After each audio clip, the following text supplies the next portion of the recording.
Hello guys, welcome back to Bong's kitchen. আমি আবারও চলে এসেছি একটা নতুন ভিডিও নিয়ে। হ্যাঁ, আমি এখনও বেঁচে আছি।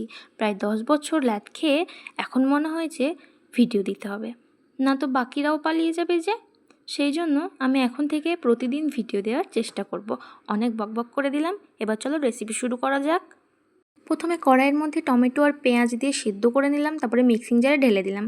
দেখো ওই কড়াইয়ের মধ্যে 10-12 কোয়া রসুন, 2টো কাঁচা লঙ্কা আর কাশ্মীরি লঙ্কার গুঁড়ো দিয়ে দিলাম। তোমরা চাইলে লঙ্কা আরও দিতে পারো, আর কাশ্মীরি লঙ্কার সঙ্গে একটু রেড চিলি পাউডারও অ্যাড করতে পারো। আমরা ঝাল খাই না বলে দিইনি, বিশেষ করে আমি ঝাল খাই না, সেই জন্য দিইনি।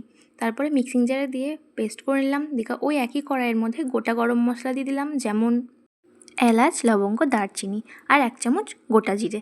দেওয়ার পরে ওই মশলাটা দিয়ে দিলাম, আর বাটি ধোয়া জলটা দিয়ে দিলাম। হ্যাঁ, তোমরা বড়লোক হলে দেওয়ার দরকার নেই, কিন্তু আমি গরিব বলে আমি দিলাম।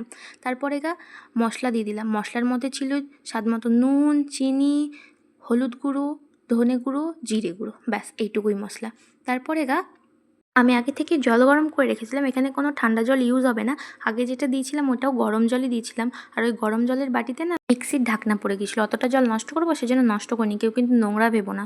জলটা দিয়ে কিছুক্ষণ ফুটিয়ে নেওয়ার পর পনির দিয়ে দিলাম। পনিরের দেওয়ার পরে একটু নাড়াচাড়া করে ফ্রেশ ক্রিম আর গরম মশলা দিয়ে একটু লো হিটে আমি একটু গরম করতে দিলাম, আর আমি নিচে চলে গেলাম, কারণ এই মশলাটা তৈরি করতে হবে।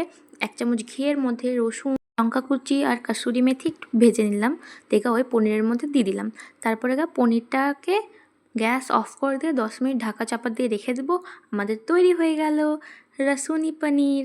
খেতে সত্যি অসাম হয়েছিল, কিন্তু আমার একটু ঝোলটা বেশি হয়েছিল, তাই আজকের জন্য একটু দেখাবে নেক্সট ভিডিও।